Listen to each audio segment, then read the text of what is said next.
Assalamualaikum warahmatullahi wabarakatuh. Peace be upon you. I hope everyone is able to listen to me this morning.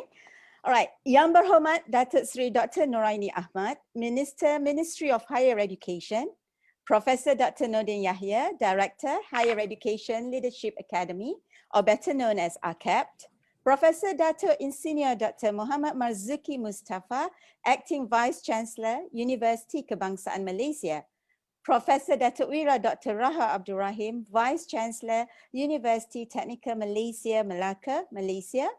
Professor Kim Hai-suk, President Yihwa Women's University, South Korea. Professor Jan Thomas, Vice Chancellor, Massey University, New Zealand. Professor Jan Janisu, President National Chancellor University, Taiwan. And Ms. Melissa Idris, Assistant Vice President and Editor at Astro Awani. Peace be upon you. Assalamualaikum warahmatullahi wabarakatuh. Good morning. Welcome all to the AKEPT Global Series University Presidents Forum in collaboration with UKM with the theme Women Leadership in International Higher Education. We are indeed very fortunate today to be able to gather these great ladies who are leading their respective higher education institutions from all over Asia. I believe the theme is timely as we are seeing more women leaders recently, like Ms. Kamala Harris, Ms. Jacinta Ardern, Ms. Sana Marin, Ms. Priyanka Radhakrishnan, and many more leading their countries respectively. Therefore, this morning, we will be seeing and hearing women who are leading their higher learning institutions to discuss the challenges faced and how to outbest the barriers and stereotypes, especially in driving the institutions to greater heights in the digital age while facing the global adversities. The panelists will share their best practices and signature initiatives carried out at their respective institutions that strengthens the leadership while ensuring that women are contributing to forge stronger, more sustainable and inclusive growth via education, employment and entrepreneurship in building more cohesive societies. Ladies and gentlemen, my respective audience, to kickstart the event, we would like to invite Professor Dr. Insinyur Dr. Muhammad Marzuki Mustafa, the Acting Vice Chancellor of Universiti Kebangsaan Malaysia, UKM, to share his speech. Please welcome Yang Berbahagia Datuk. Thank you, Dr. Yas. Bismillahirrahmanirrahim. Assalamualaikum warahmatullahi wabarakatuh, and very good morning, afternoon, and evening, since all over across the globe. Okay, greetings and selamat datang. Yang berbahagia Datuk Seri Dr. Noraini Ahmad, Ministry of Higher Education, Professor Dr. Nordin Yahya, the Director of Higher Education Leadership Academy or AKEPT, Professor Datuk Wira Dr. Raha Abdul Rahim, the Vice Chancellor Universiti Technical Malaysia or UTM, and Professor Kim Hai-suk, President of Yihwa Women's University, South Korea, Professor Jan Thomas, Vice Chancellor, Massey University, New Zealand, Professor Jan Janisu, President, National Chancellor University, Taiwan. Just now, our MC, Associate Professor Dr. Yazina Yahya, Deputy Director, Higher Education Leadership Academy AKEPT, and our moderator is Melissa Idris, the Assistant Vice President and Editor at Astro Awani. Fellow participants, first of all, on behalf of UKM, I would like to welcome and thank you everyone for attending our third webinar series event organized jointly by the Higher Education Leadership Academy or AKEPT and University Kebangsaan Malaysia, the National University of Malaysia, UKM. UKM is honored and grateful to be hosting the program with AKEPT. We would like to thank AKEPT for selecting UKM as a university to partner with for such a momentous event. I do hope that this relationship will foster further in the name of excellence for the international higher education institution. The AKEPT Global Series titled Women Leadership in International Higher Education is the third series that we have hosted together. At this time, we are honored to have our counterparts and fellow president from the University Technical Malaysia, UTM, Massey University New Zealand, National Cheng Kung University Taiwan, and Yihwa Women University South Korea to join in and share their experience and knowledge. Ladies and gentlemen, this year UKM is celebrating its 50 years anniversary. We actually would like very much to welcome all our close friends across the world to our campus to enliven the celebration, but unfortunately, the current situation does not allow us to do so. Ladies and gentlemen, the topic of today's webinar is very timely. We have seen an increase of great female minds to be part of and significantly contribute to our institution. UKM believes in providing the best environment and practice fairness among all gender. Every student, regardless of gender, must be given the opportunity towards equal education and training, because as a community, they shoulder responsibility together towards the nation building. My fellow friends, UKM was among the earliest university in Malaysia to have a female Vice Chancellor, Professor Emerita Dr. Sharifah Hafsah. We are committed in playing our role toward women empowerment, be it within our university, towards the community, nationally or globally, with more than 60% involvement of women in our deanery in UKM. UKM also has developed and established a national center known as Tun Fatimah Hashim Women Leadership Center, currently under the hand of Professor Dr. Dayan Anita. It is a center committed toward empowerment of women leadership in all aspects of society, focused toward developing knowledge, skill, and talent for a stronger and more progressive nation building. We believe in ending all forms of discrimination against all women and girls everywhere. As a higher institution, we are translating this through research, policy drafting, and playing an advisory role to the government. Ladies and gentlemen, I hope this webinar will be able to provide more perspective on the challenges and possible approaches to create a better working environment, effective participation, and equal opportunity for all. Definitely, the sharing from our four panelists today can help us to see more beyond what we have all seen and allow us to understand further our respective role in the society. As we will proceed with this webinar in a few minutes' time, we would like to thank all the audience for your support, especially to the Higher Education Leadership Academy AKEPT for their collaboration to host this webinar. I wish you all the best, and this will be a fruitful event to all. Thank you.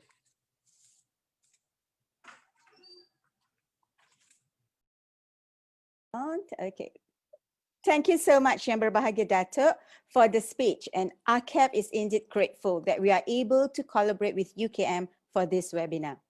Ladies and gentlemen, we are indeed blessed that we are able to get the Minister of Higher Education of Malaysia to give her special remarks to all of us. a lady minister who promotes matters pertaining to women leadership. Without further ado, let's welcome Yang Berbahagia Datuk Seri Dr. Noraini Ahmad, the Minister of the Ministry of Higher Education of Malaysia, to share her welcoming remarks.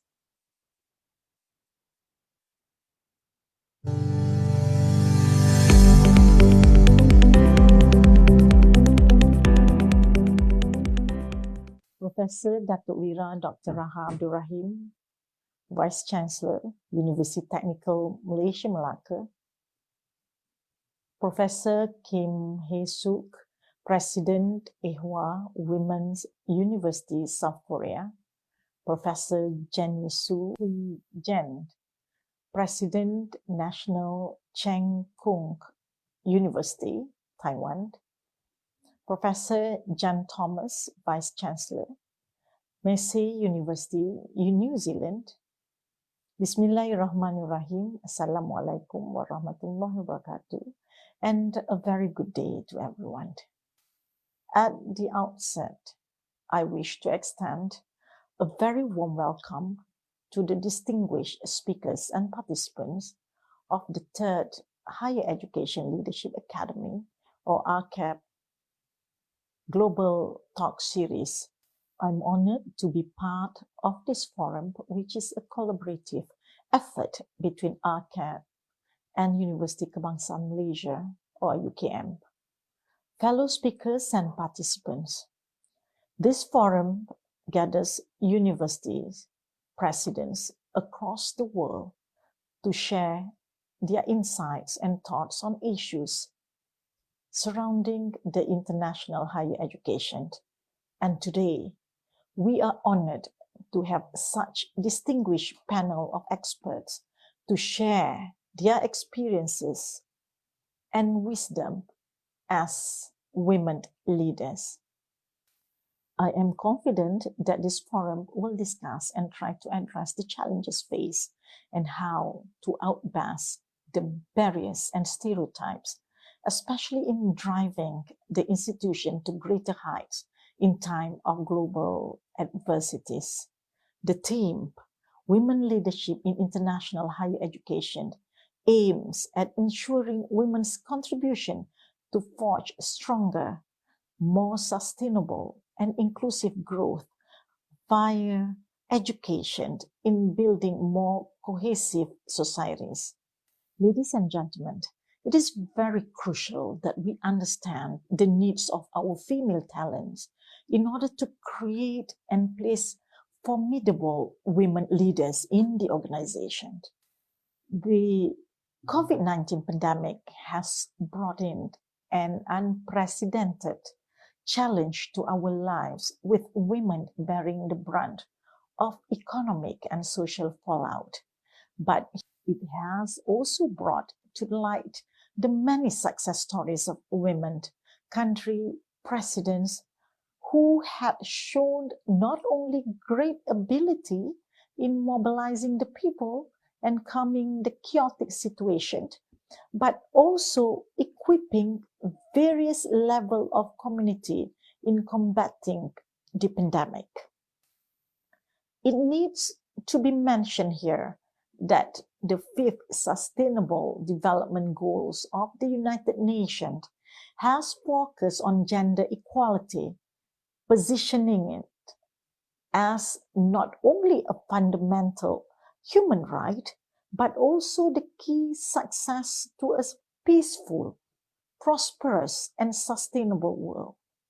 In the recent 2020 Grant Thornton International Business Report, women occupy 33% of senior management team among the companies in Malaysia, the highest number since 2007. This is above the global average of 29%. ASEAN itself has grown to 35%. The World Bank data also showed a steady yet slow growth on women representations in national parliaments. What can be notably seen across the world is that there is greater support for women in leadership. though different countries may have their own set of challenges. Although Malaysia is scoring very well in the women's leadership positioning, Fortune 500 CEOs in 2018 has stated that only 5% of women make up the number of CEOs in the companies worldwide. It increased by a mere 2% in 2020, bringing the total percentage of women in those companies to only 7%. Based on these numbers, it is obvious that there is still much work to be done. There is also a strong need for women's increased presence in the corridors of power. We hope that platforms such as this forum would facilitate a more open forum for conversations to inspire more women out there to walk the corridors of powers in the spheres. Respected speakers and participants, our team today discusses on women's leadership in international higher education. We acknowledge that there is still a shortage of women leading world international higher education institutions. In the recent Times Higher Education World University Rankings 2020, only 39 of the top 200 universities are led by women. This makes the total less than a quarter. We believe that it is timely for us to hold this webinar to listen to the challenges, struggles, and success stories of these individuals and hope that this event can contribute in some ways to motivate and inspire others to embrace the need and make a difference. I believe the number one challenge facing women, especially during the pandemic, is time management. Women need to multitask as a worker, a mother, a wife, and a daughter, taking care of the elderly. My fellow speakers and respected participants, I would like to express my sincere appreciation and gratitude to the Higher Education Leadership Academy and UKM for organizing this event. I'm proud to say here that AKEPT has been the only leadership academy in ASEAN that provides the profiling for higher education institution leaders in Malaysia. It provides training to enhance the leaders' skill set and also provide up-to-date knowledge to equip the leaders with the necessary qualities to lead their respective institutions. It is by far the only unique leadership entity that is directly under the Ministry of Higher Education that governs leadership strategy initiatives to institutionalize a comprehensive leadership and talent management of higher education in Malaysia. Universiti Kebangsaan Malaysia, on the other hand, is one of the Malaysia's premier research university and just recently celebrated its 50th anniversary. It is among the top 150 universities in QS World University Ranking. I am also happy to inform that UKM has established its own Center of Women Leadership and Empowerment called Tun Fatimah Hashim Women's Leadership Center. The vision of the center is to empower women towards eminence in leadership, organization, community, and family, and promotes women as the catalyst for national development. Distinguished speakers and respected participants, I hope that all of you will gather new knowledge and gain new insights from today's webinar. I wish for a great successful webinar today. I hope this webinar will break the barrier, shed light on whatever misconceptions, and share clue on the possibilities opportunities and future steps ought to be taken by the new women generations to be a guide and forge steps to lead in this region. With Bismillahirrahmanirrahim, I hereby officiate AKEPT Global Series University Presidents Forum in collaboration with UKM on the theme of Women Leadership in International Higher Education. Thank you very much. Wabillahi taufiq wal hidayah. Assalamualaikum warahmatullahi wabarakatuh.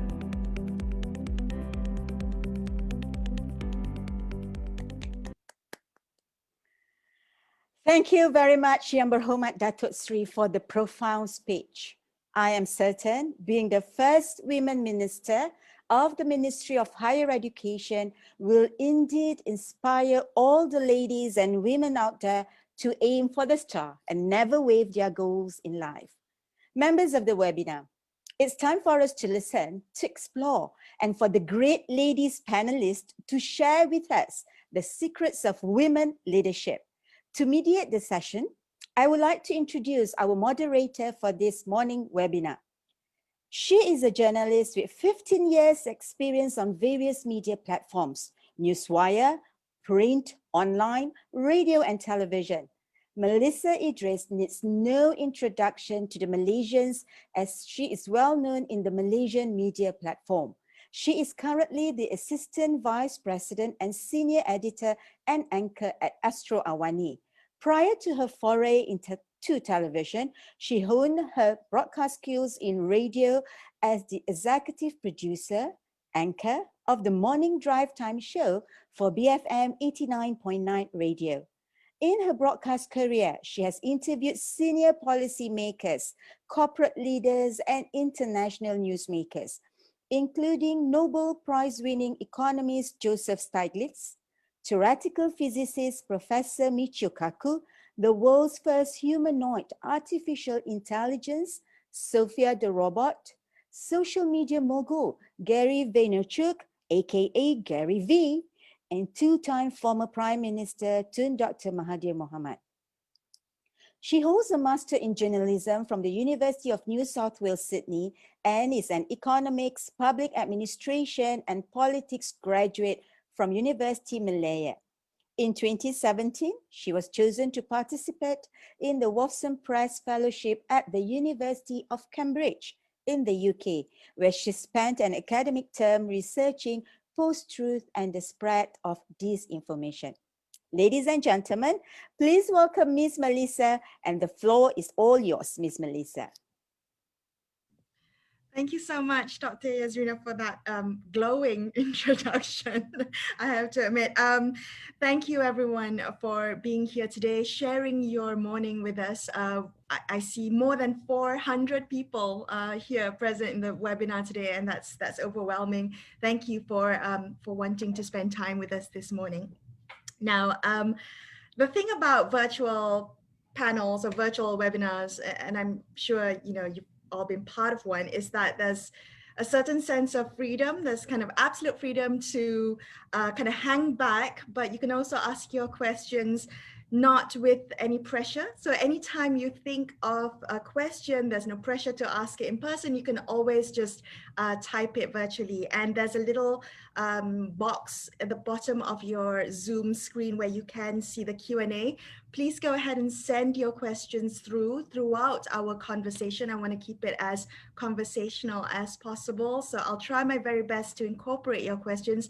I see a question already from Christelle Augustin, and I will try and incorporate that later in our chat. But please feel free to keep those questions coming. I just type them into the Q&A box.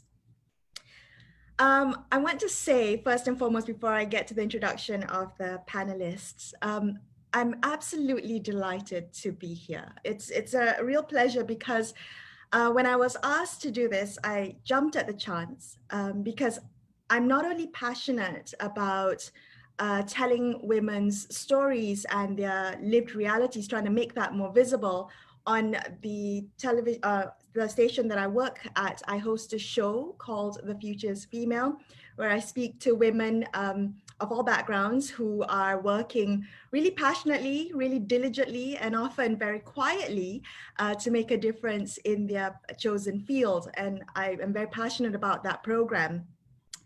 But on a more personal note, I'm delighted to be here because I myself am a daughter of a woman who has worked her way through the ranks of academia and achieved a position of leadership in an institution of higher education. I have seen firsthand the struggles and the challenges that is needed to break that glass ceiling. And I've also witnessed firsthand what good female leadership can accomplish, can achieve. And also the power of representation, what it means to see someone who looks like me, who perhaps has the same challenges as I do, who has the same background perhaps, and to see that representation in a position of authority makes me more able, it does things empowers me for my, ambitions and thinking about what I can achieve. So it is quite a personal, a personal pleasure for me to be here today. So on that note, I would like to begin our session today with a quick introduction from each of our panelists. Maybe we can talk a little bit about yourself and the organization that you represent, and also a little bit about the journey to presidency or to vice chancellorship. So I would like to begin with Professor Dr. Raha Abdul Rahim. Professor Raha, maybe I can begin with you. Maybe you can share a little bit about your journey to the your current position.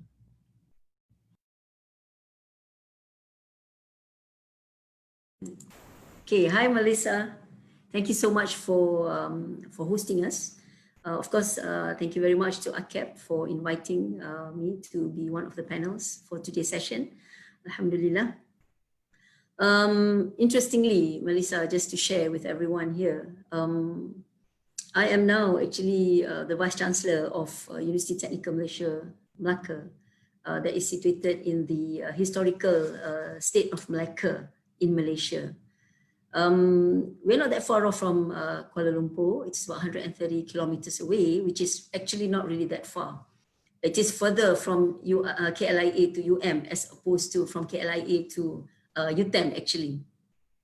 And this is a technical university that pioneers practice and application-oriented teaching and learning methodology. There are 8 faculties providing in-depth specialization in the areas of engineering technology, ICT, and technology management. So there are 8 faculties, and 2 of the deans of the faculties are actually women. As a focus university, UTM has a total of almost 14,000 students with 55 to 45 ratio of boys to girls at the undergraduate level. Now, how do I arrive in UTM? This was just last year. I started my journey to be the Vice Chancellor in June 2019. Going through the process of interview.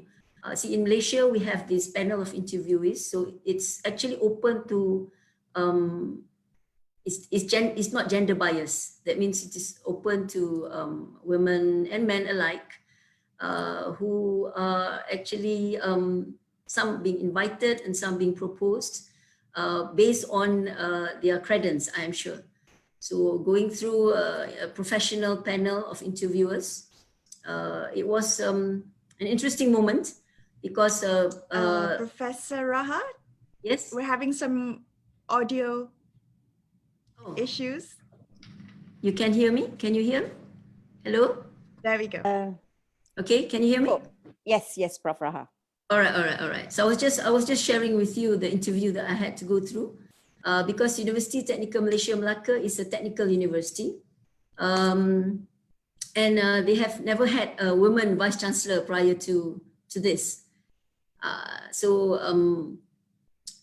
What I would like to share is that I am the 4th vice chancellor of UTM, the first woman, and in the Malaysian Technical University Network, where there are 4 technical universities, I would say I'm the first woman vice chancellor for the technical network university in Malaysia. So in a way, it's a surprise, but Malaysia moving forward, I think it's a very positive selection probably. Yeah, thank you very much.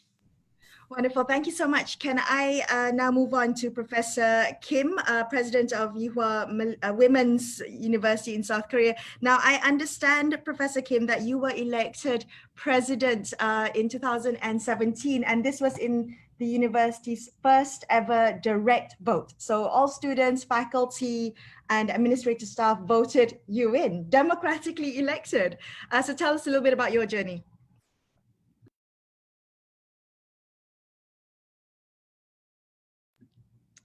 I think you need to unmute yourself first. Sorry, it was a new experience for all of us. We now have a 4-year term presidentship, and it's been 3.5 years since I've been elected as president. The hardship that I faced came from extreme division and chaos that the university went through due to the political and social turmoil that Korea itself faced. It was really, I had a really hard time to deal with this situation. Korean universities have played a truly dynamic role in the evolution of Korean society within a relatively short period of history compared to the Western society. Universities also played a huge part in the industrialization and democratization of modern Korea, as you have witnessed in our case a few years ago. As a women's university, Yihwa also has made indispensable contributions to the modernization of Korea and the development of institutionalization of women's education. Even amidst of the political turmoil of 2016, Yihwa Women's University was able to renew its own identity and evolve through the contradictory experiences of disgrace and glory. The confrontation between the university and its students sharply arose again over the issue of reimbursement of tuition fees during the COVID-19 pandemic.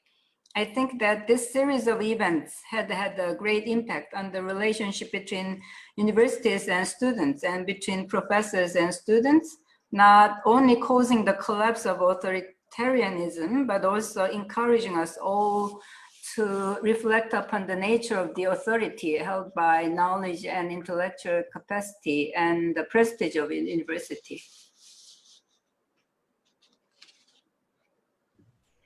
Thank you, Professor Kim. I really want to come back to the controversy that you've had to deal with, and we'll talk a little bit about change management and dealing with division in higher education leadership. But let's move on to Professor Jan Thomas from Massey University in New Zealand. So you were appointed January 2017, and as I understand it, you had previously served at the University of Southern Queensland in Australia before New Zealand. Is that correct? Maybe you can tell us more. All right. Thank you. Thanks very much, Melissa, and good morning, good afternoon to everybody. Wonderful to be here.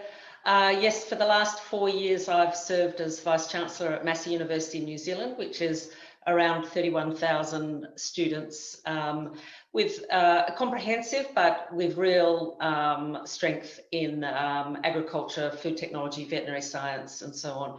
Prior to this position, I was Vice-Chancellor at University of Southern Queensland, again, a comprehensive university. And I was there for 5 years, and prior to that, in other leadership roles in Australia. So I graduated as a veterinary scientist, and then moved through academia into senior positions. So I've now had the privilege of leading 2 universities in 2 different countries, and that gives me really interesting insights into the way different jurisdictions operate. I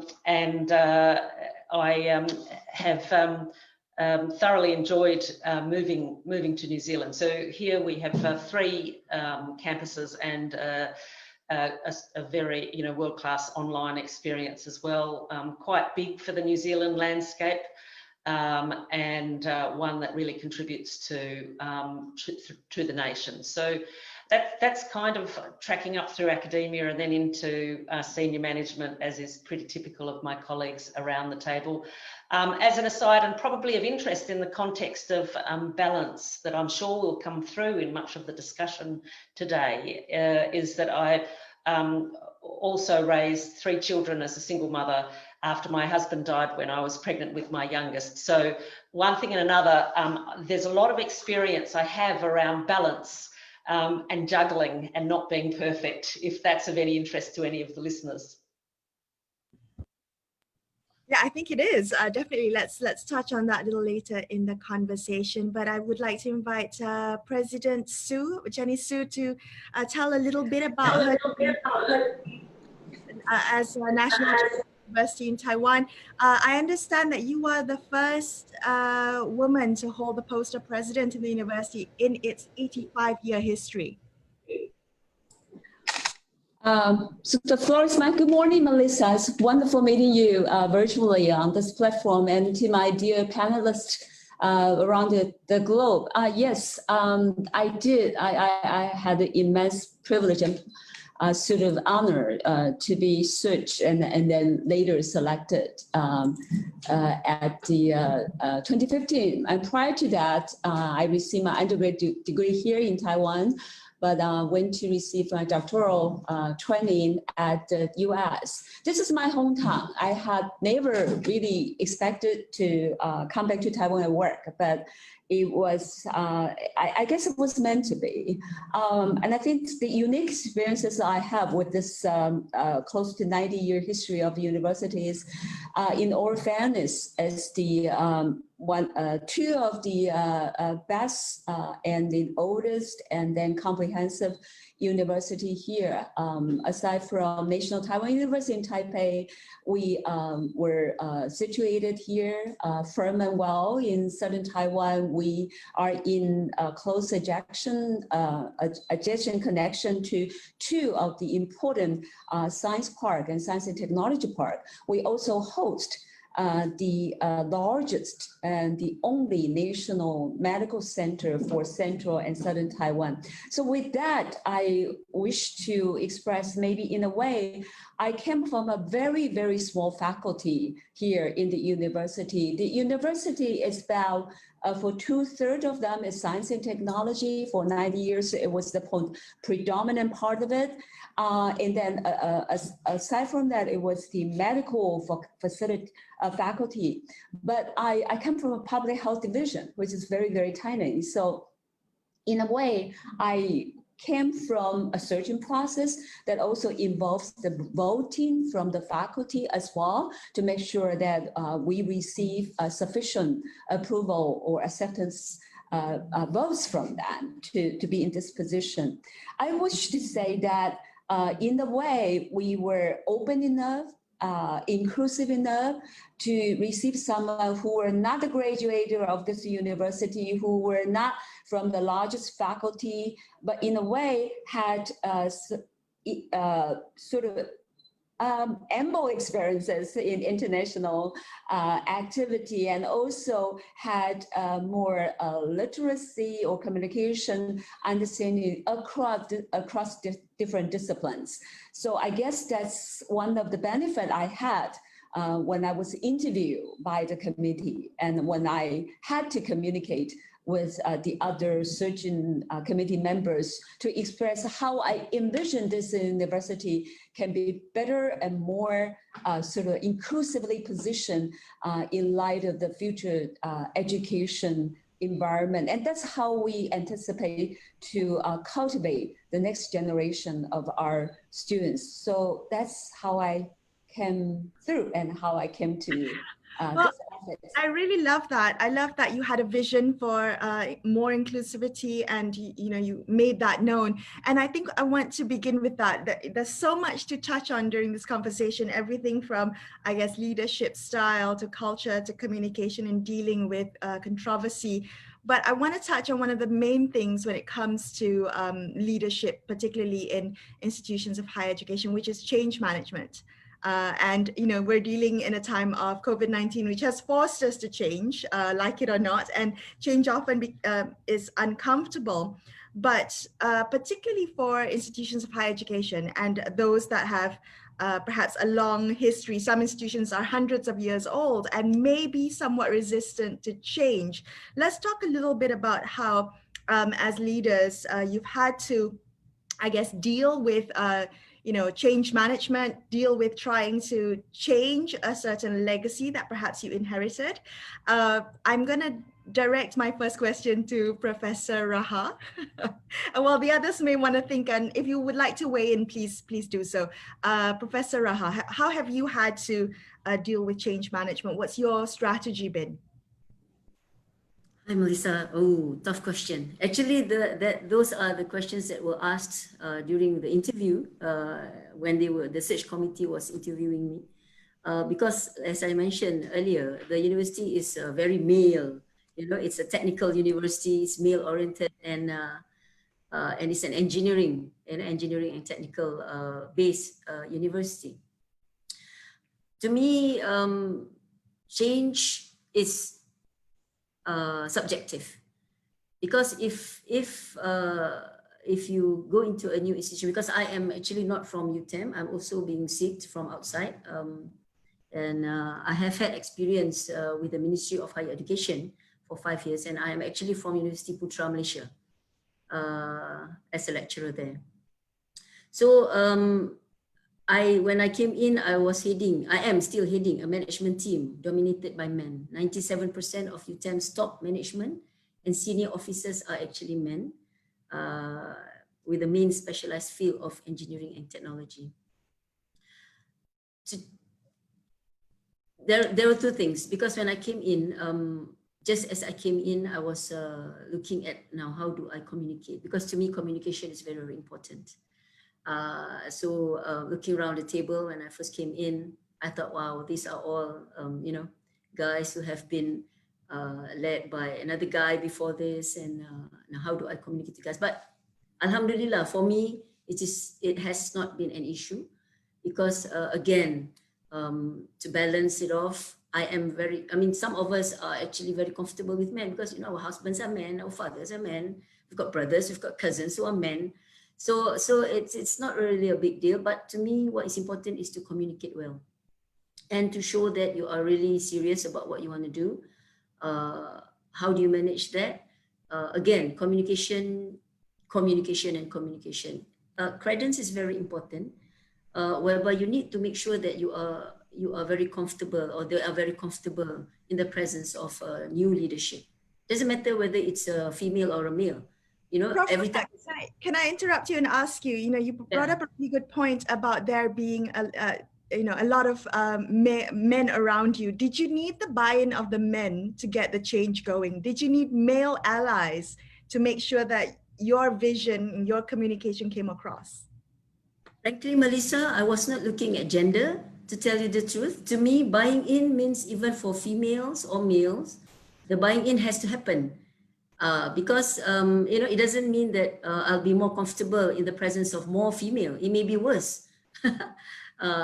As you know, women are very, we are very critical and things like that. Male tend to keep their critics to themselves for a while. But it's not so much about being able to buy in the men as opposed to the female. But it is more about pushing your ideas through. For me, the challenge was that when I first came in, we were pushing for our strategic plan 2021-2025. So that was something that I worked on to begin with. Coming from outside of UTEM, I did not know many people, but Alhamdulillah, with the team that comprised my management, I think we have moved forward quite nicely. And then COVID came along. So with COVID, it has to be very quick. And I feel that, having men around, they make decisions very quickly, the males, to tell you the truth. Because for us female, we will be balancing and, thinking about, let's do this and let's do that. But to be a leader of my team, definitely I need to show that, after discussing with them, decisions have to be made. And Alhamdulillah, they have respected that. And my style of management is always to discuss, having team discussions, making decisions as a team. Doesn't matter whether they're male or female. So Right. those are, and then COVID is actually something that brought all of us together. I think Yes. the positive thing, yeah, the positive thing that came out of COVID is that actually I they really brought us together. I Yes. like that, Professor Raha, that, you know, there is sometimes not necessarily a gendered dimension when it comes to true. leadership. We don't always have to see things from a gendered point of view, but nevertheless, I'm not discounting the fact that there are certain biases when it comes to women, in terms of discrimination, be it inherent or, you know, explicit or implicit. So we acknowledge that happens in the workplace. But in terms of Yes. leadership, I would like to very quickly come to President Jenny Su again. You know, you said something quite interesting to me about your vision for inclusivity, and your university has been established since, was it 1931, if I'm not mistaken, in the 30s. It's got a long history. Maybe you can tell us about perhaps dealing with legacy issues. Do you have specific things that you had hoped to achieve during your tenure, and what you've done to kind of get everyone's buy-in? Yes, very quickly, let me respond to your comment about that implicit sort of bias or implicit incorporations from the previous management team or from the faculty at large. But as I said, I came from a very, very small faculty department, though I had the benefit of knowing the school quite well, being having served of the executive vice president prior to my current position. But in a way, there were so many social functions or the type of activities that predominantly were managed or operated by the male faculty, which we don't always go, or we have never intended to be part of it. So for that, you kind of lost that direct touch with them. But I try to build upon greater issue. As Professor Rahat mentioned, when I came to the post, it was very, very difficult. Try to know whether there's anyone from the engineering faculty or the other older constituents would be anyway be part of your allies. But I thought if I could bring the entire university to a higher platform, looking at how we can better position in the time to come, how we will be more valued by the city, by the society, by the country, or even by the world in general. Maybe there's some common pride that I can bring to the faculty as a whole. I can bring to the student as a whole. So happened in 2015, we were also hit by the hardest infectious disease that we have never encountered in 1 century. That was the dengue fever. Infectious pandemic here in our region. So I took that opportunity to really work on the first line and try to, in a way, I also get to know almost every single department, every single faculty, and even the student group and the alumni group all together. So by working through that hard front, I thought I brought to them a new hope, a new way of working together, a new way of complement each other, nothing to do with our gender or nothing to do with our preferences, but more toward a common, a greater good for the university and better goal and greater goal for the city and society in general. So with that, we acquire a significant increase in the grants, in reputation, and other ally, put it away, per se, from different stakeholders. And I consider that's a way of working through building our own management style and our own management sort of a critical mass that eventually now came to work with me in the university management. For now, Yes, thank you. Thank you so much for that. Professor Kim, I want to ask you, I mean, there's been a lot of conversation about management style and whether that is gendered or not, whether that there is a specific management style that's, you know, I guess more inherent to women. I wanted to get your thoughts on that and how you've had to deal with also the challenge of COVID-19. I mean, that's forced everyone to change. Is there a gender dimension to leadership when it comes to dealing with crisis? I'm not quite sure about whether there is a difference between male leadership or female leadership dealing with the COVID pandemic difficulties. But I think one point I would like to note is that women leaders require kind of an inclusive kind of leadership that embraces diversity and perseverance, because it takes so much energy to fight against prejudice.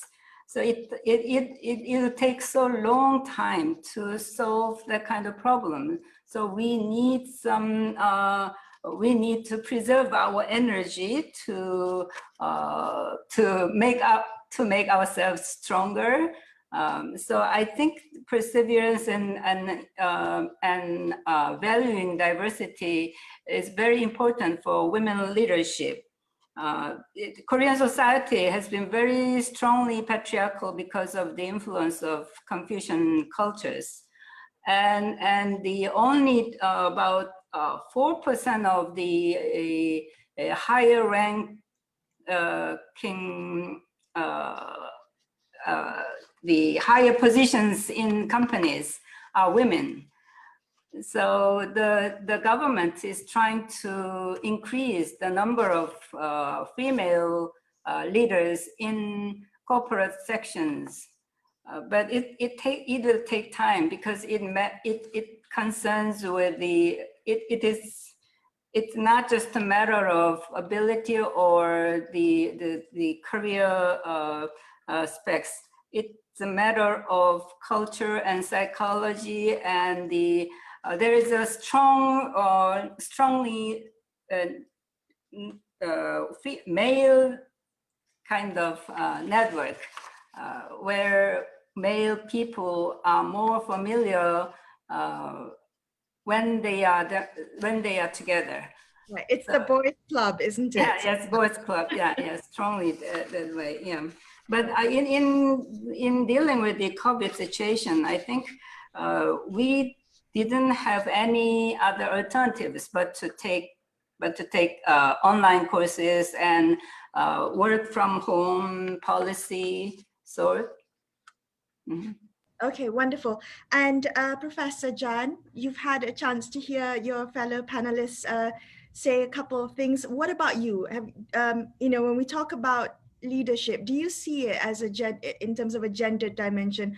Are there leadership traits that are somewhat more, I guess, you know, women tend to display a bit more? And I'm making reference a little bit to the questions that have come in. A couple of questions have pointed out about micromanaging. Women are said to be more micromanaging. Professor Dr. Muhammad Kamarul Nizam said that women leaders are said to be more micromanaging, attention to detail compared to, say, men. Do you see a gender dimension in this observation? I haven't observed that aspect specifically. I think some people micromanage and therefore are managers rather than leaders, and some people are able to step up and sit strategically. And I don't know that I've observed a gender difference. I certainly know that there's quite a lot of research and also my experience some years ago around gendered cultures in universities, where there was a masculine culture which tended to be more hierarchical and a feminine culture which tended to be more discursive and collaborative. And that was more often reflected in men and women as leaders. But I've also observed over my time in leadership that I think that is changing quite significantly. And there's much in the leadership literature around good leaders are those that are able to communicate, bring people along with them, see the bigger picture, deal with the human dimension, have emotional intelligence, and so on. And the characteristics that might traditionally have been thought of in a male way, in that hierarchy, that of chain of command, is not seen as such a positive attribute in leadership these days. So certainly in my time over the years, I've seen a shift to good leaders, regardless of gender, being recognised for their capability of working with people, emotional intelligence, communication, being able to assimilate lots of information at once. In the context of the pandemic, I think for me, my observation around the world is that those leaders who are able to put their people first, the people first, their health of their people first, are those that have been able to manage this fairly well and with the ultimate economic benefit that can come from that. Those leaders who are not able to put their people first don't seem to be able to do that so well. And now whether one would say that female leaders like our own Prime Minister Jacinda Ardern and so on are very people-oriented. Interestingly, in the very first few weeks of COVID, when we didn't know anything about it and we were starting to think about border closures and lockdowns, the ministry that was in charge of the health response, the public health response, their very first action, along with, it followed down into things like social distancing and wearing of masks and so on. But the very first point was be kind.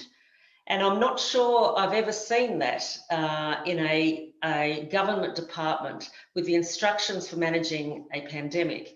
The first instruction was to be kind to others, be kind to yourself. And then, wash your hands, wear masks, be socially distanced.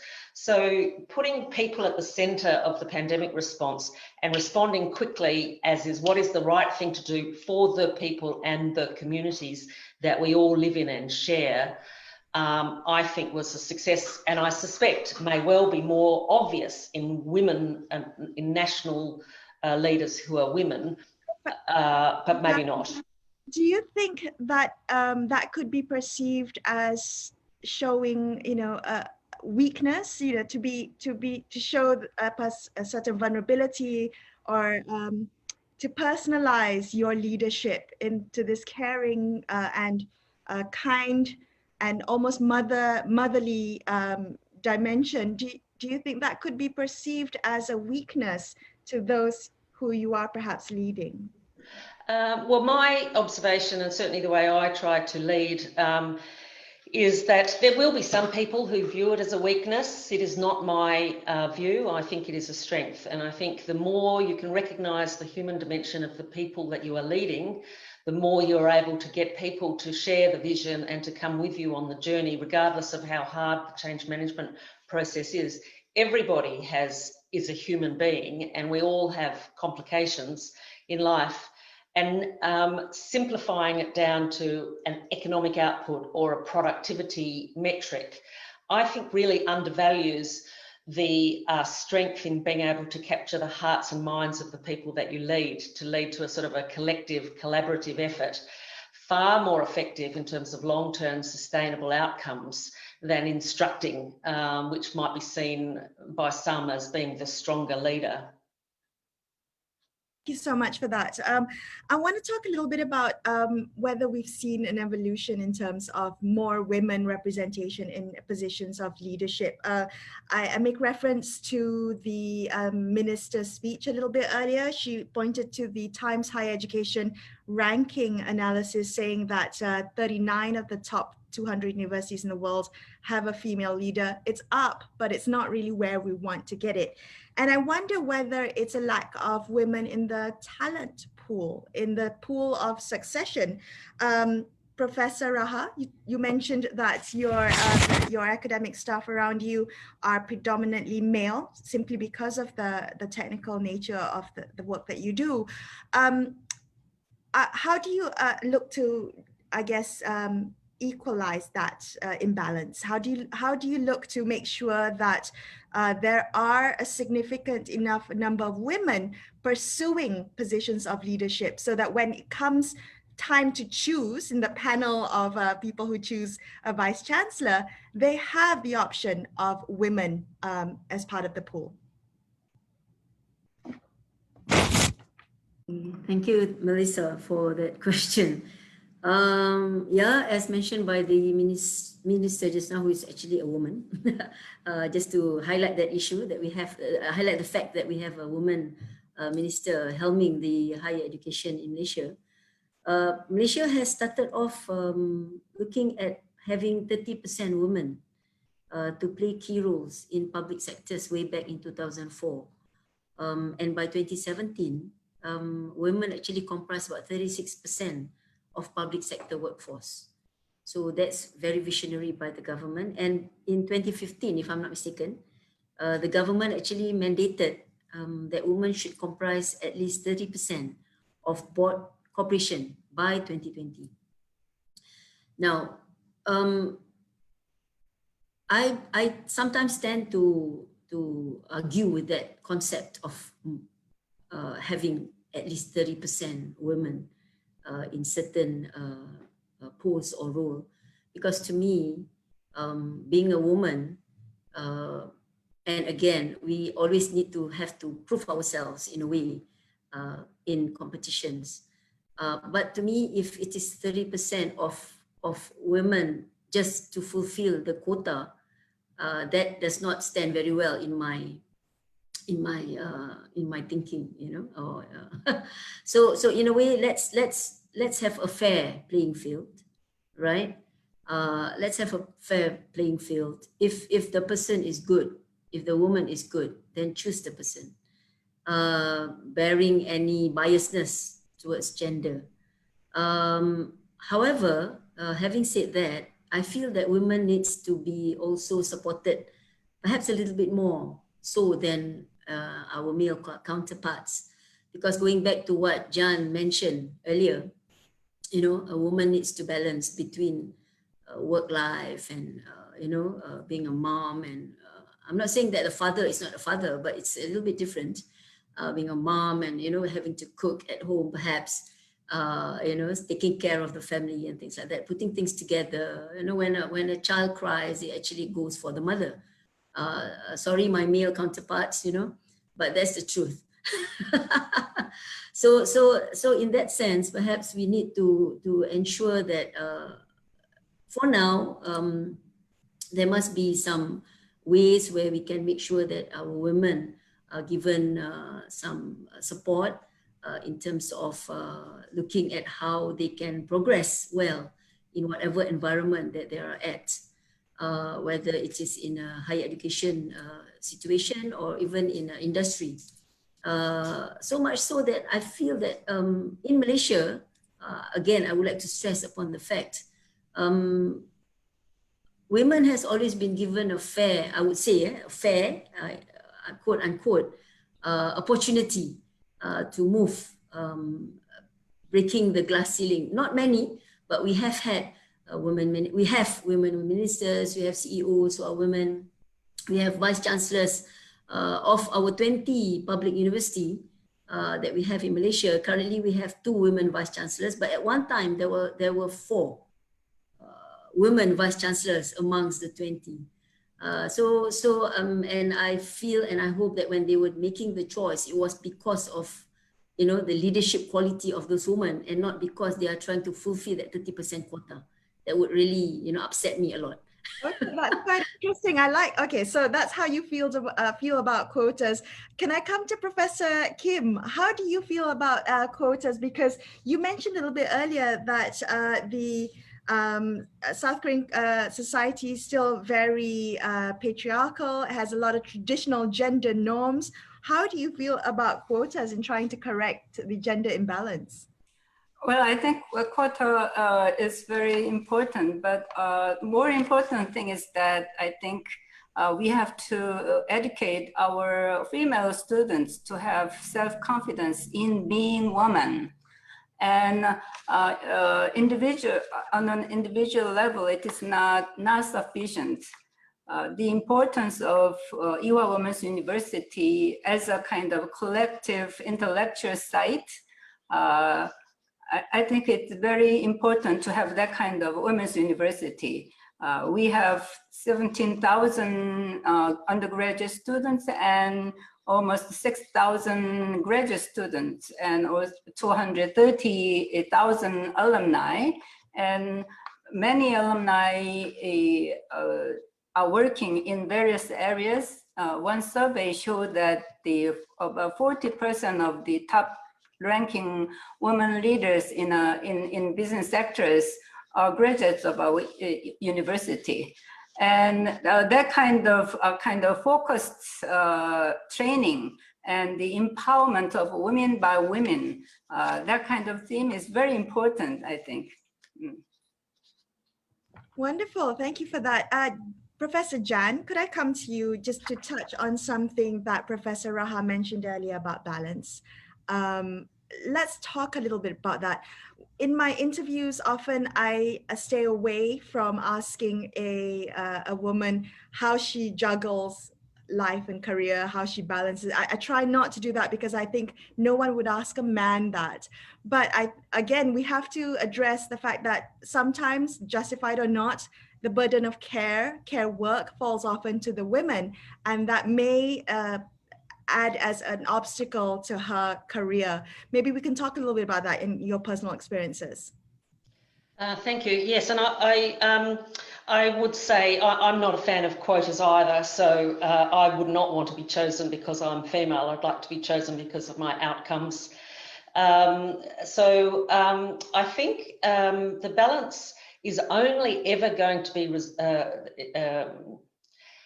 I'll start that again. In the countries that I've worked in, I think the key thing that needs to change is that young men need to be encouraged and affirmed to be carers. And for us as a society to recognise that you can have caring and ambition in the same sentence. It's okay to be a caring person and ambitious.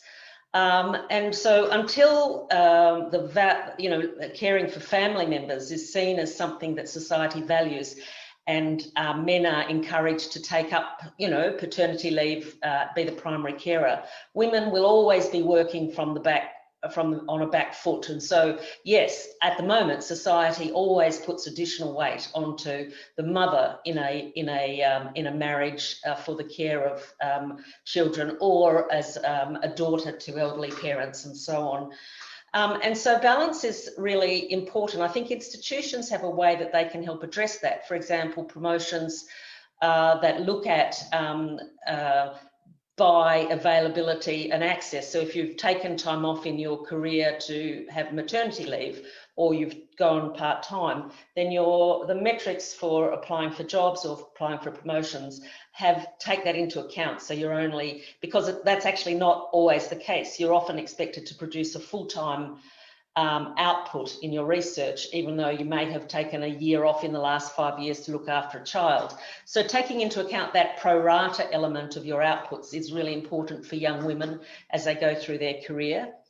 I think the other thing is that people are aware that everybody, whether you're a male or whether you're a female, needs to also look at the whole person and take balance within their own lives. So taking time for exercise, for going to church, for caring for children, it all creates a population of faculty that are that have wellness front and centre, which then contributes to their outcomes in a professional way. So for women who take the majority of caring responsibilities at this point in time, I think what needs to happen is for them to recognise that they can't do it all. And there is sort of a mantra that the feminism movement has tried to build around, you can do it all. Actually, you don't need to, and it's probably not good for everybody, including your own children, to do that, because it sends messages around you need to be able to show the human side. And also, my personal belief is that children actually benefit from being influenced by a range of trusted adults, be that grandparents, friends, nannies, whatever it might be, that they are trusted in also sharing the raising of your children. I think that's beneficial for your children. But I have two daughters and a son, and my view has always been I want to make sure I role model to my daughters that they can fully self-actualize and be a good mother, and it doesn't require you to be doing two jobs. You just find different ways of accommodating it. And my personal view is my children have benefited from having a range of adults influence their life, grandparents, aunties, and so on.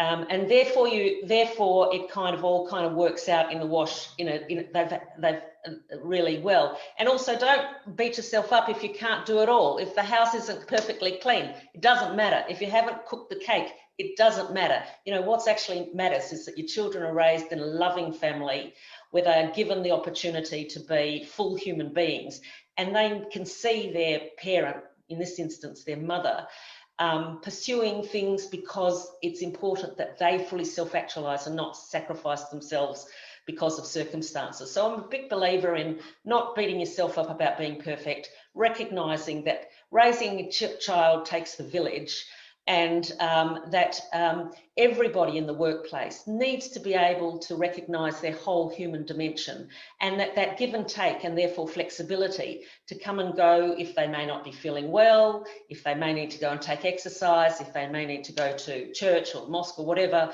This is all part of being human, and the collective of the workforce will take us all forward. Not sure if that makes sense. It does. Thank you. It's about being, again, like you said, being human first before being a leader, before being, taking care of yourself first before you can take care of others. President.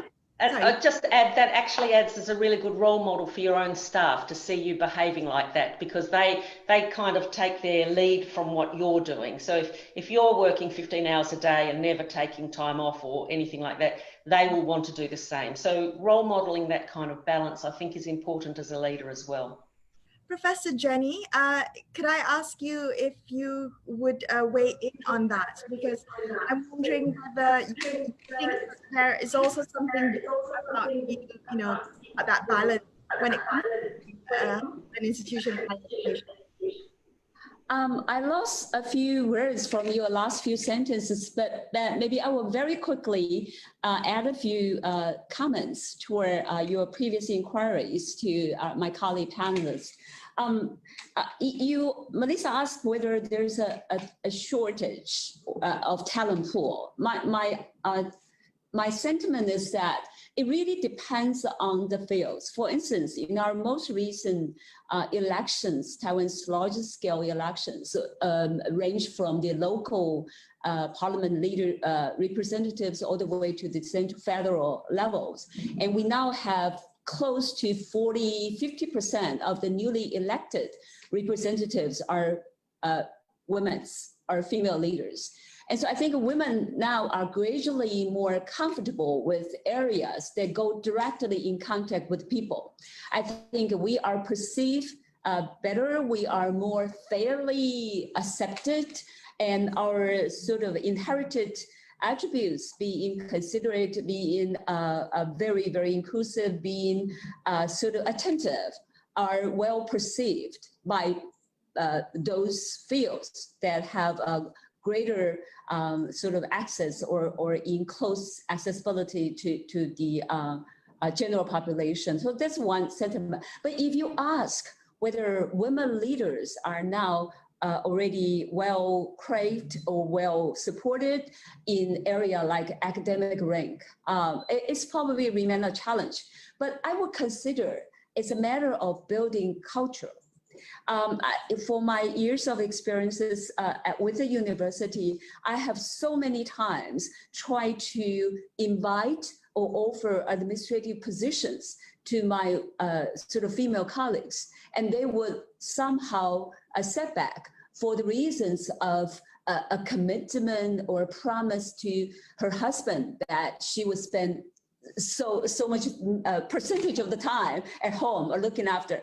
the family. But at the same time, I have probably equal sort of experiences with my very, very competent and able male colleague.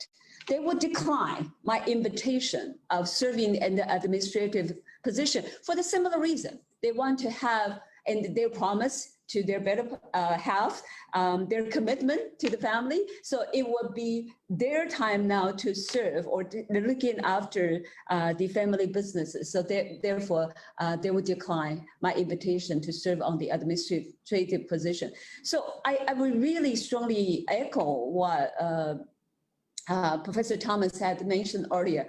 The balance really relates to every individual. Nothing particularly linked to the gender. It's a mature professional that would have to deal with in any sector. So as a university leader, what we intend to build is an infrastructure that will be friendly to support all types of individual that would intend to either thrive, perform, or serve in different functions with our system. So eventually, if we can have the culture more prevalent and more sort of taken as a natural part of our operation, we would be in a better position to see how different type of characteristics would be represented in our system altogether. That would be my sentiment and my observation from the experiences. Very well shared. Thank you so much for that. I want to touch on something that's not quite, again, the gender dimension. I want to talk about the leadership qualities or the qualities needed to lead an institution of higher education. The great question coming in from young Farina Abdul Aziz, and she's asking, universities are now under pressure to do well in many rankings worldwide. As such, academics are under a lot of pressure to deliver. How do you balance between ranking and looking after the well-being of your academics? I'm going to throw that open. Is there any panelists who would like to take that question? Feel free to raise your hand. How do you think about rankings when leading a university? Who would like to take that? Oh, Professor Kim, thank you. Our university is a big comprehensive university, so we have to be very much aware of our ranking given by QS or the sort. Because it relates to the recruiting our students. We are interested in admitting top students, and those students are very much conscious of their future, their graduation of good school, which they think that the rankings represent. So we give kind of much pressure to our faculty members to conduct good researches and to publish good papers in many areas. But also we are Christian university, and we are not, I don't want to be obsessed with the rankings and the numbers and so that sort of things. So it's really difficult to balance between those two needs of the society. But I think there is a way to deal with that kind of, always there is a way. And as Women's University, we kind of divide some sectors which excel in many areas, and we also have a sector that they are more kind of free from that kind of pressure. Thank you for that. Any other panelists would like to weigh in? I see, is that President Jenny, or let's go with Professor Raha first. Yes, thanks, Melissa. This has always been a big debate, whether to go with the ranking or not to go with the ranking. So I guess being one of the public universities in Malaysia, whether you like it or not, ranking has to play a role. Because again, I agree with Prof. Kim, it is also the perception whereby when we go out, what is it that we want to share? Of course, good research, good faculty, and things like that. But at the end of the day, they will also be asking, what's your ranking in THES and QS and things like that. However, for UTEM, which is University Technical Malaysia, Malacca, we also have, on the other hand, we focus also on making sure that the technology coming out of the university will advance the industry and also the society. So we feel that as a technical university, apart from looking at the ranking, I mean, we are not going to become like one of the research universities in Malaysia. These are the top 5 universities where UKM is one of them. But for UTEM, we would like to actually focus also, apart from maybe going into the ranking a little bit, we want to make sure that the technology coming out from our university will impact the industries and also the society. Again, I was also talking to my people, and what we want to do is to also make sure that we become solution providers rather than just doing research for the sake of papers and also ranking. Being a university, there must be a scholarship. So being a technical scholars, that means the scholarship must still be there. You still have to do good research, you still have to do your publication, and this all actually feeds into ranking.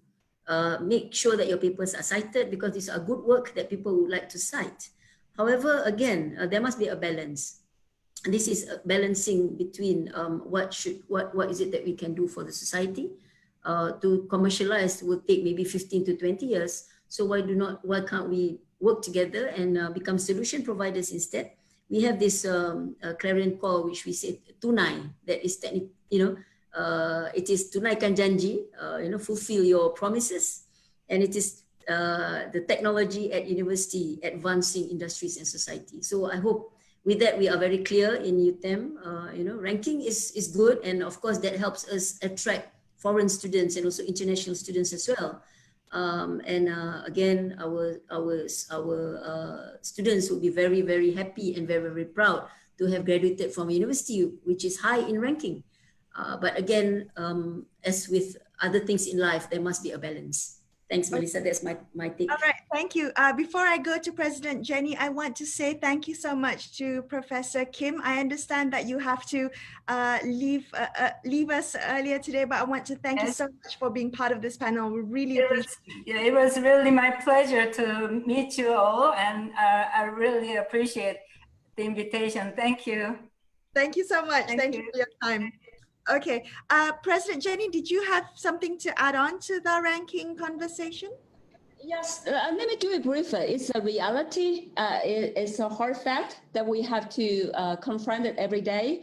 But again, we do it, and we receive it in 2 phases. First of all, as I mentioned earlier, we were the institution is comfortably always the top 2 university here, and also has the benefit of having a very, very unique position and critical position for Central and Southern Taiwan.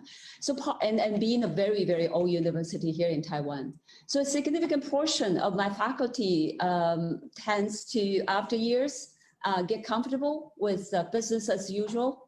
So in a way, when the ranking system first came about 15 years ago also, being already matured, well-structured university, we were ranked very, very well. But soon as the other younger and then rising institution pick up the momentum, we were losing the ground.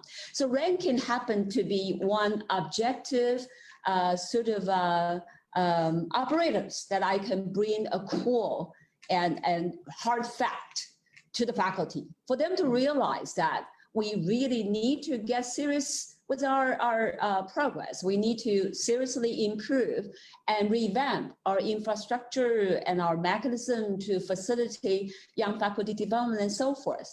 So we spent a couple years in taking the data metrics from the ranking as a benchmark for the faculty to review ourselves, to really criticize ourselves, to see how we can do better and to improve. And I'm happy to see that the results are very, very rewarding. We have seen our bottom, and we are coming back. We're picking up significantly a lot of momentums in R&D, in student teaching, and so forth.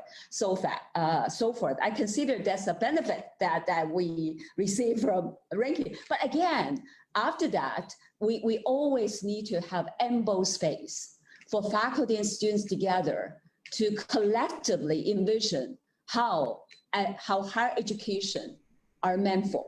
How we as a university should always not to forget our core mission, our value that eventually will be reflected in the quality of our graduates, not on their employment rate sometimes, but also in how we engage the society. Sometimes cannot be so effectively or so fairly marked, registered, or estimated or calculated in the metrics. Those are the more important core missions that we should remember, and we should go back to invite everybody to engage on.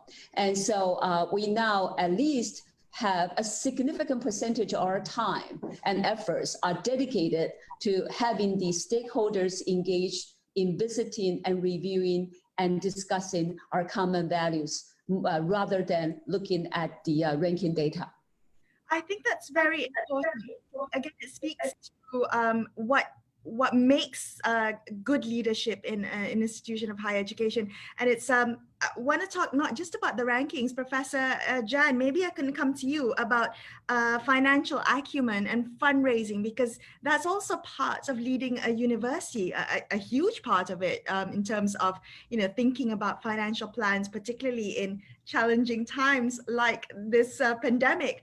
How much are you having to balance the academia portion of it versus the corporate commercial considerations of it when it comes to leading a university?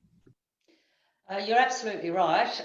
It covers both of those dimensions and a range of other dimensions.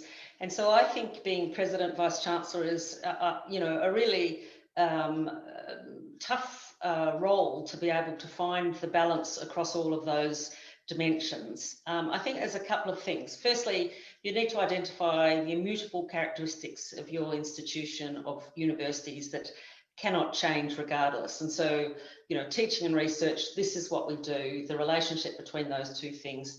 And certainly in Australia and New Zealand, the notion of academic freedom, speaking truth to power and so on, also immutable for us, and we need to balance out some of that.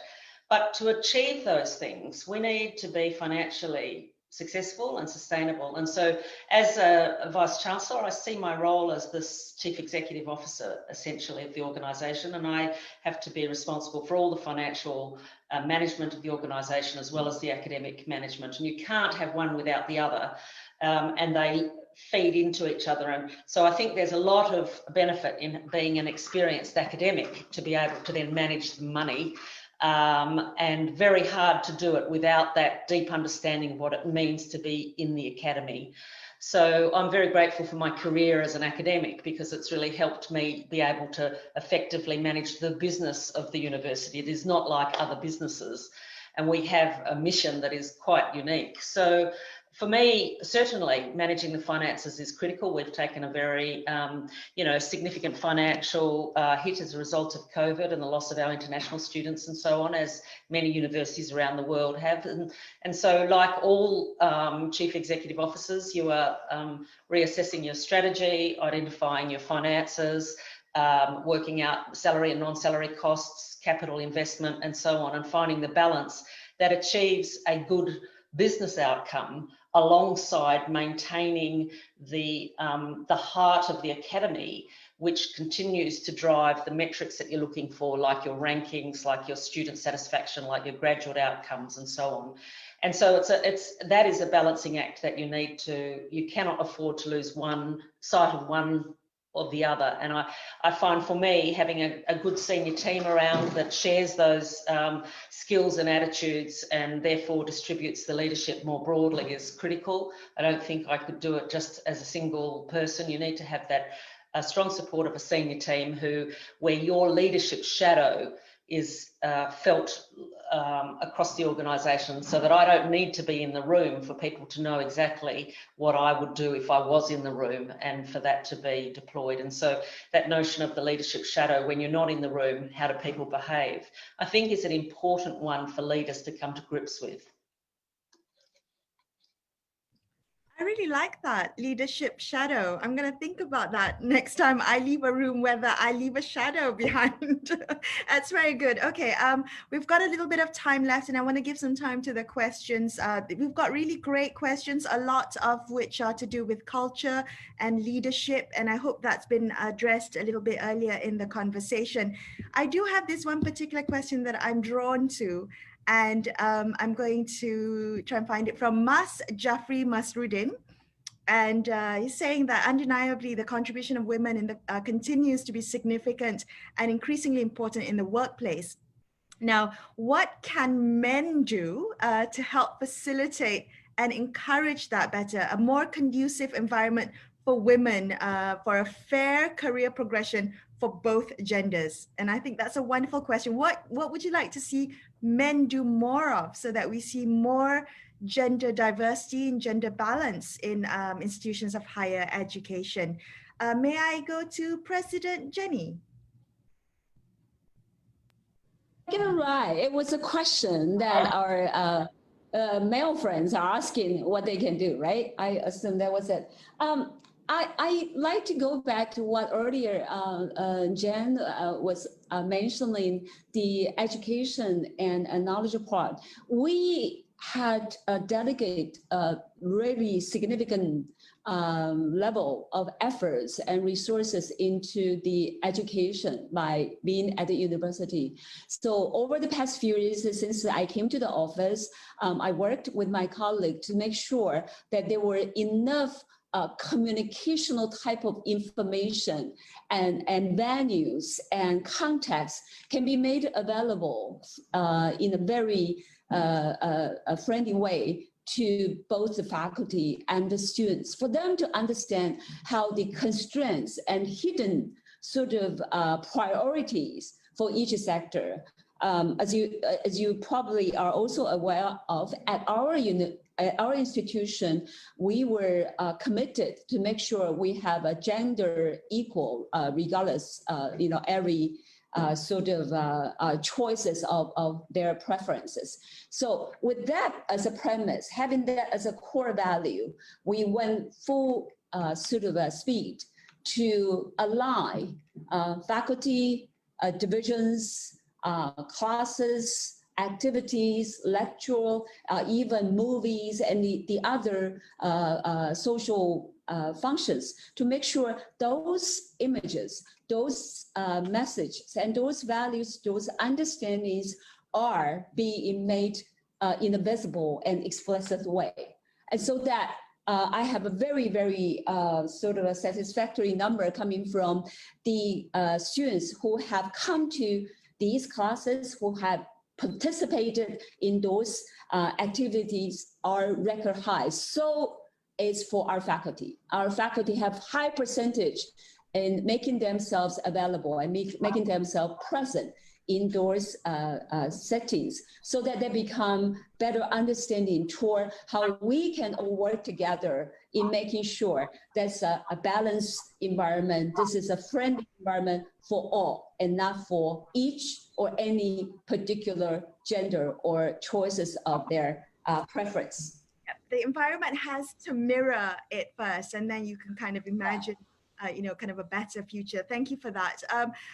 Professor Raha, there's a question from Nohayati Abdullah, who was referring to your earlier remarks about how leadership is genderless. And along the same veins of the question about what can men do to help correct the gender imbalance, Hayati's question is, what about role models? What about mentors? Is that something that would is good for conducive for female leadership? Would women be greater leaders by perhaps having a male mentor? Interesting question. I was thinking when you say mentor, it can be a woman mentor as well as how do I answer this? it is mentor. I mean, did you have a mentor? Did you have someone who was kind of cheerleading you on in terms of your career progression, and did that help? Yeah, definitely. I had mentors, so-called. They didn't even know that they were my mentors at that time. I was watching because in a university environment, you sort of look at the seniors, and you can actually choose who do you want to be, who amongst them you want to be, you want them to be a role model for you. So it can be more than one mentor. It can be a male, it can be a female. So being a female myself, just talking about myself at that point of time, I was looking at a few of my very prominent researchers in the university, and I thought, hey, these are great women. Possibly, one day when I grow up, I would like to be like them. And I've got one or two male senior people in the university at that time who didn't even know that I've actually identified them as my mentor. So I think in a way it can be either virtual, it can be official, it can be unofficial, but it does help. I felt that I feel that I have been very lucky, because I have always had a group of people cheering me on. These are my anchors, I said. They will tell me if, hey, Raha, you're doing something wrong. What the heck are you doing? And at the same time, they will never belittle, or, they will laugh at my ideas, but at the same time, they will say, hey, go ahead. It doesn't matter whether you're a junior lecturer or a professor or even a woman, go for it. So I think to choose the right mentors is critical in a way. Again, I said they can be virtual. They may not even know that you have identified them as your mentors. Role models, it does help. But choose the right people to be your role model. Going back to Mas Jafri's question, he is a colleague of mine actually. We came from the same department. Thank you, Jeff, for the question. I think for all women, what we need is just some support, and in all fairness, our male colleagues do understand what we have to go through. But going to the situation of the environment in the university, that actually helps. To have a kindergarten, a kindy in the university, that really helps us mothers, to have a gym where we can go to really de-stress. That is also a big help. Or just where we can just go in the university where I was from, there was a huge swimming pool, and everybody can go there to swim. Of course, the females have to go at a specific time, and the males have to go at a specific time. We're from an Islamic country, so we still have that, a little bit of gender separation.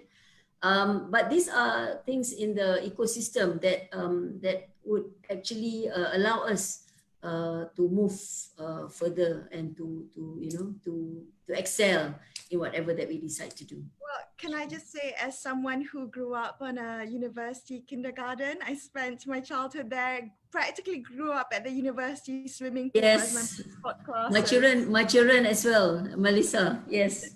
Right. So I can say it was a very enriching childhood for me. We've got a little bit of time left. I want to bring this question to Professor Jan Thomas before we open up for last closing remarks. Professor Jan, a couple of years ago, you were at the center of a freedom of speech debate at the university. I think there was a cancelled speaking event, and you had to make a few tough decisions. And the reason I bring that up is because there's a question from Rahmat Shazi, who I might paraphrase a little bit, but talked a little bit about trust management.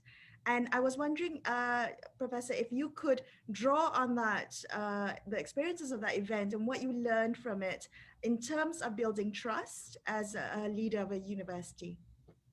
Thank you. So just for those of you who are unaware, like many countries, New Zealand has debates on campus around freedom of speech and so on. And New Zealand prides itself on and does extraordinarily well in having a Bill of Rights around freedom of expression and etc. So it's a very free and open country in that regard. The incident that we're referring to here is one where we had an external speaker scheduled on campus, invited by a student association, normally perfectly acceptable. However, in my office, I received information via social media that people were going to be bringing guns onto campus. For me, guns and violence on campus is not acceptable, and I could not put my communities at risk, students, staff, or the speaker. New Zealand has been blessed with a very safe environment, and guns are not typically part of our culture. So we don't necessarily, but I do not also want to be the Vice-Chancellor of a Virginia Tech. If I see threats of guns coming onto campus, I take immediate action, which I did, and that was to cancel that event, well, to withdraw the premises for use by that speaker, but immediately also went to reschedule that speaker, who at a later date and with additional security was able to deliver his speech. But it was not an environment that I wanted to risk my students, staff and visitors to. Whether that threat was real or not, I take it as real. So the decisions that you make at those moments and in terms of during a crisis such as an earthquake or such as a COVID-19, there are times you need to back your judgment and say, actually, based on this, taking advice from that and from that and from that, this is what I'm going to do. Now, you won't necessarily always get those ones right, but you always are constantly adjusting as you go, as more information comes to hand, and so on. But there will always be times that you need to make a decision fairly swiftly, and you need to be confident that you are making the decision for all the right reasons. In that particular example, I had threats in social media about bringing guns onto campus for that event, and therefore that was not an acceptable risk in terms of the safety of my communities. And again, that speaker returned to campus later in the year when we had a better way of managing the security, and he was allowed to deliver his speech to the audience. Thank you for that. And I'm sure as leaders, you've had to make difficult, tough, sometimes unpopular decisions. And I think that comes with, the challenges, the tests of leadership. In the kind of final wrap from everyone, I do want to go through the panel and ask for your thoughts. And my question actually echoes a question that was posted by Sarani Zakaria. I want to talk to you all about success and how you measure success in your individual positions. Often leadership success is measured by, perceptions of subordinates, expectations of subordinates. How do you individually measure your success, and what would you like to have achieved during your tenure? I know it's a big question to ask right at the end, but perhaps something that will leave us optimistic about what we hope to accomplish here today. Maybe we can begin with President Jenny Sue. What would you like to accomplish during your tenure as president? I remember when I came to the post, and I think one thing that I commit to myself is that I would consider the best success I can achieve is to make sure that the student can be better developed, educated, and achieved because of something that I have put into the system, something that I have motivated them. The faculty here, senior or junior, can only benefit from the infrastructure that I have revamped, from the mechanism, from the incentive, from the other resources that I put forward in front of them, so they become a better individual. And for the university, we are better valued by not only our alum, but we are better valued by the society, by the city that we are situated in, and then we are better respected by not only the country, but more important, by the colleagues in the global higher educational sector.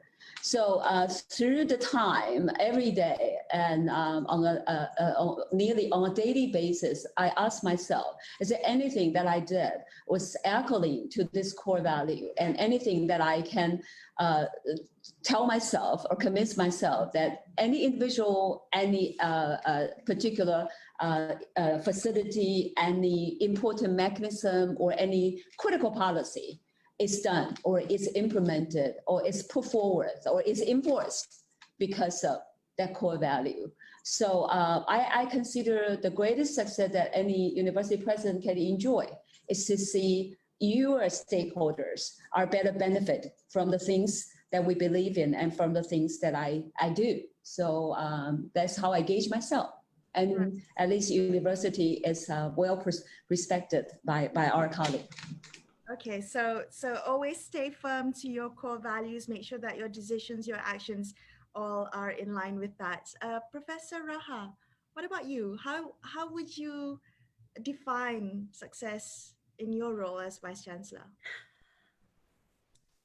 Well, probably when I came in, again, like I said, I wanted to see the university move forward. In terms of making sure that all the technology that has been developed or are being developed at the university to be advancing or to help advance the university and the society.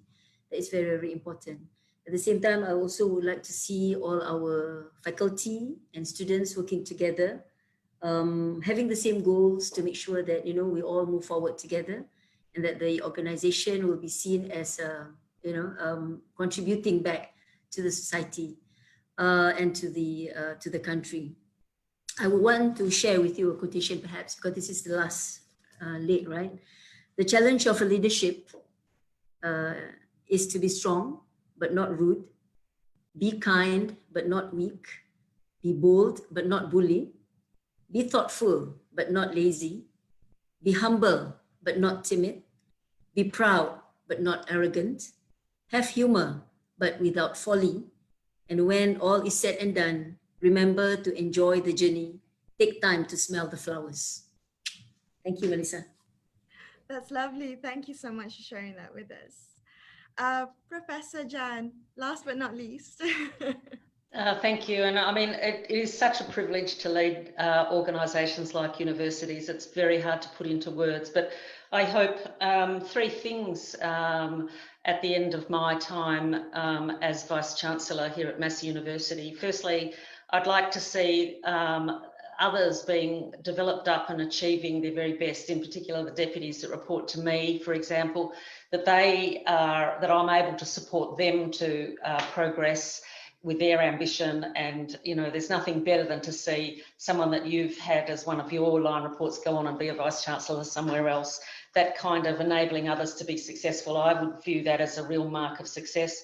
I would like people to know me as an authentic person, that what you see is what you get, and that I know and do not cross my core values. I think having core values intact is absolutely critical, and I'd hope that I would leave with people thinking that. And of course, I would also hope to see Massey University be absolutely irreplaceable in the New Zealand landscape in terms of its contribution to building this fantastic country through our research and our teaching, and what influence and small part I've had to play in that, I'd feel extremely proud to have contributed to.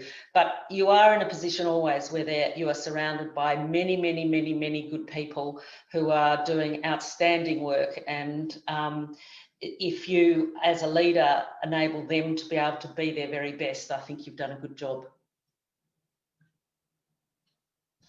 Thank you so much, everyone, for sharing and being so personal and so candid with us this morning. I really appreciate all your time and your insights. And I do want to also say thank you so much to all the 400 over participants who stayed loyal with us this whole morning, unwaveringly loyal and so engaged. I've got so many questions and I apologize for not having them all answered, but I do think not individually, but I do think that the crux of our conversation today, I think, addresses most of the questions. Thank you, everyone. And I hope that we get to see each other again. Please stay safe and be well during this difficult and challenging time. All right, I'm going to hand it back over to Dr. Yasrina. Thank you, everyone. Thank you, Melissa. Okay, wow. All right, I could only say wow. That was such an amazingly inspirational, motivational, educational, whatever that you call it, session. All right, I believe so. Thank you, Melissa. Thank you to all the panelists and thank you to the participants. Now, we have covered on matters, and just to recap back, basically what we have gone through for almost 2 hours, right? We have covered on matters pertaining to leadership, how the leaders manage their institution, focusing on communication, decision-making, to come to common grounds with colleagues, working for greater good, and not to look on gender differences, balancing the life as a human, meaning being more human, even though you're a leader leading the best institution ever, all right? Looking at common values and enhance your core values as a leader and as a person. And of course, at the end of the day, leaving behind the leadership shadow. So these are some of the key points, you know, talking about leadership that all of us need to look into, be it whether you're a male or you're a female. Okay, so basically hoping that everyone has a very good time listening to this particular session. I cannot thank you enough on behalf of AKEPT and UKM, especially to the moderator, all right, Miss Melissa, and to the panelists for their insights and sharing. I had a very good time and I'm sure all the participants did too. I'm sure that everyone also has benefited from all the success stories and experiences shared by the panelists. It was amazing to me, all right? It is undoubtedly that women have the power to not only rock the cradle, but has the power to rock the world. So let's see all the ladies out there to work their way through in the leadership position, look for your mentors and pave your way through. To all the panelists and moderator, once again, AKEPT and UKM, thank you all of you for making the session today a success. Without you ladies, we could have not done it. All right, and of course, to all the team members behind the scene, thank you very much for making this event a good one today, a great one indeed. And to all attenders and participants, once again, thank you for making the time. Like Miss Melissa had mentioned, that you guys stayed with us until towards the end. So that's really an honor for us. With that, it is an honor for me to announce that the webinar today is officially over. The recording of today's session will be available on the website soonest.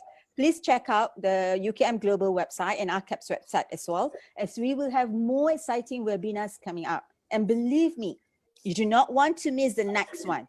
So stay tuned and watch for 2021. There will be more exciting webinars from the AKEPT Global series. With that, thank you and goodbye to all.